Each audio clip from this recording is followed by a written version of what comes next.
नमस्कार सम्मानीय दर्शकबृंद এই মুহূর্তে সবচেয়ে বড় খবর শিক্ষকদের নথি জমা রাজ্যে সমস্ত শিক্ষকদের প্রাথমিক বাদে দ্রুত নথি জমার নির্দেশ দিয়েছে স্কুল শিক্ষা দপ্তর। এর ফলে বিপাকে পড়েছেন স্কুলের প্রধান শিক্ষকেরা।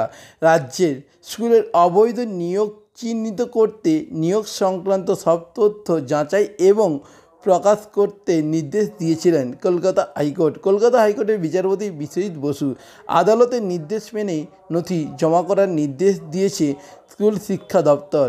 মহামান্য কলকাতা হাইকোর্টের কথিত নির্দেশ অনুযায়ী শিক্ষকদের চাকরির নথি তলব প্রসঙ্গে উৎকণ্ঠা প্রকাশ করে প্রাথমিক শিক্ষক ও শিক্ষাকর্মী সমিতি রাজ্য সম্পাদক নীলকান্ত ঘোষ এক বিবৃতি দিয়েছেন। বিবৃতিতে তিনি বলেন, একথা বলা হচ্ছে কলকাতা হাইকোর্ট মহামান্য বিচারপতি বিশ্বজিৎ বসুর নির্দেশে অনুযায়ী বিদ্যালয়ের প্রধান শিক্ষকগণকে চাকরি সংক্রান্ত নথি প্রথমে অনলাইনে সাবমিট করতে হবে এবং পরে শিক্ষকদের সেলফ অথেন্টিকেট ডকুমেন্টস জেলা বিদ্যালয় শিক্ষা দপ্তরে অফলাইনে জমা করতে হবে। রাজ্য শিক্ষা স্কুল এলেন নির্দেশের পেছনে গভীর ষড়যন্ত্রের হাত পাচ্ছেন। কারণ 1 নম্বর, যে নথি জমা দিতে বলা হয়েছে তা ইতিপূর্বে ডিজিটাল মাধ্যমে নথিভুক্ত রয়েছে। 2 নম্বর, স্কুল সার্ভিস কমিশন অথবা বিদ্যালয় পরিচালন সমিতির মাধ্যমে নিযুক্ত শিক্ষকদের প্রোফাইল বিদ্যালয় শিক্ষা দপ্তরের নজরেই রয়েছে।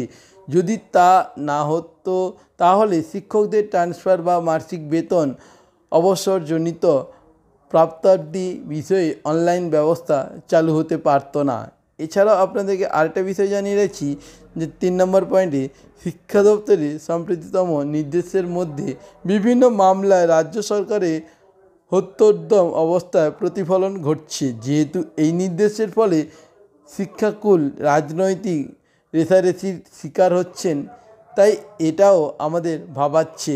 4 নম্বর, সর্বোপরি শিক্ষক সমাজের প্রতি মানুষের শ্রদ্ধা এবং আস্থার জায়গাটি খোদ প্রশাসনের দ্বারা বারে বারে আঘাতপ্রাপ্ত হওয়ায় সামগ্রিকভাবে শিক্ষার অনুকূল পরিবেশের বজায় রাখার সহায়ক হচ্ছে না। অর্থাৎ বুঝতে পারছেন শিক্ষার হার কিন্তু একেবারে কমে যাচ্ছে এবং দুর্নীতি দেখতেই পাচ্ছে সমস্ত রাজ্যের মানুষগণ।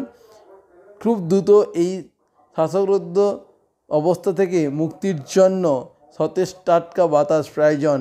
এই বিষয়ে যথারীতি ব্যবস্থা নেওয়ার জন্য শিক্ষা প্রশাসন এগিয়ে আসার আহ্বান জানায়।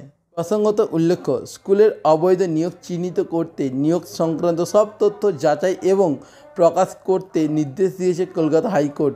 সেই নির্দেশের ভিত্তিতে জেলা স্কুল পরিদর্শকেরা এই নথি চেয়ে পাঠিয়েছেন কলকাতা হাইকোর্ট। কলকাতা হাইকোর্টের নির্দেশ মেনে রাজ্যের সব ইন সার্ভিস শিক্ষকদের নিয়োগ সংক্রান্ত তথ্য ডিজিটালাইজেশন করার প্রক্রিয়া শুরু হচ্ছে। সেই সঙ্গে সমস্ত শিক্ষকদের তথ্য যাচাই করা হবে। কোন পদ্ধতিতে এই কাজ করতে হবে সেই সম্পর্কে এসওপি স্ট্যাটাস অপারেটিং প্রসিডিওর তৈরি হয়েছে শিক্ষা দপ্তর। তা মেনে স্কুল বা জেলা পরিদর্শকের তথ্য জমা দিতে বলা হয়েছে। অর্থাৎ বুঝতেই পারছেন একে একে কিন্তু অবৈধ শিক্ষকদের চিহ্নিত করা হচ্ছে এবং সমস্ত শিক্ষকদের তাদের নথি কিন্তু ডিজিটালাইজেশন করা হচ্ছে এবং তাদের নথি কিন্তু এবার কিন্তু শিক্ষা দপ্তরও কিন্তু যাচাই প্রক্রিয়া শুরু করে দিয়েছে।